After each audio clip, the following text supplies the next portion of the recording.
Ito ang lulutuin ko sa araw na ito, ginataang manok na may spinach. Muna yung mga chicken.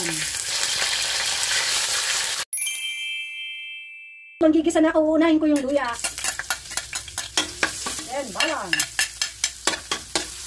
Sibuyas. Kaya lalagay ko na itong pinirito kong manok. Lalagay tayo ng pamintang durog. Yan. Lalagay natin ulit. Pakikuluan ko muna ito bago ko ilagay yung gata.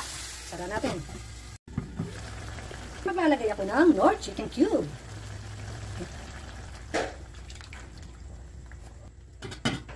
Maglalagay pa ako ng konting asin.